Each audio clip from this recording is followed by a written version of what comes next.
We are about to embark upon a series of strange and exciting, dangerous adventures.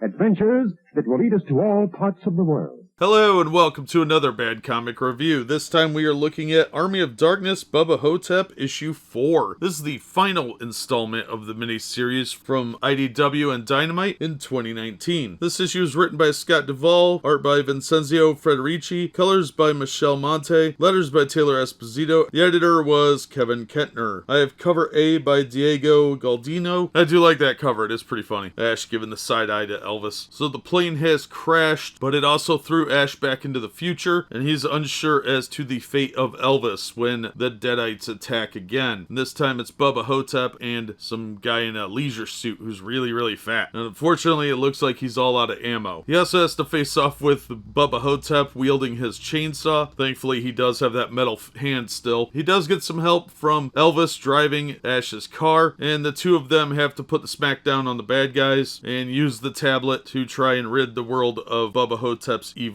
This was a really fun book that had a great setup for a future miniseries crossover, which hopefully someday they will do, but unfortunately it hasn't happened yet. Overall, this was a pretty solid book. There was some really good action in it, and while I'm not a giant fan of the art style, it did have some really cool panels with some great perspective shots where we get to see different people from nice different angles that made it a lot more exciting and dramatic, which thankfully proves that even Dynamite can have better artists than Marvel. And the ending wrapped it up really well. It was a solid miniseries. I had a lot of fun reading it. I'm glad I tracked it down, even though it took a long time to get all 4 parts for it. It was absolutely worth it. It was so much fun to read this, and it was a great crossover that hopefully they will do more stuff like this in the future. So if you get a chance to check this out and you're an Army of Darkness or Bubba Ho-Tep fan, or preferably both, I think you'll find something here that'll entertain you, because it had a lot going on and it was a lot of fun. It's silly. Some of it doesn't make a whole lot of sense, but it doesn't matter because it was a good time, and it was 2 of Bruce Campbell's more interesting characters fighting the undead. Now, if they did an Army of Darkness Briscoe County crossover, I think all of my dreams may come true. So keep holding out for that. But in the meantime, this is absolutely worth tracking down. So if you get a chance, grab this up and see what you think. That's going to do it for this episode. Thank you so much for listening and supporting the channel. If you enjoyed the video, please hit the like button and don't forget to subscribe so you don't miss future reviews. If you'd like to help the channel out in other ways, links are in the description to various support methods, and as always, we hope to see you on the next one.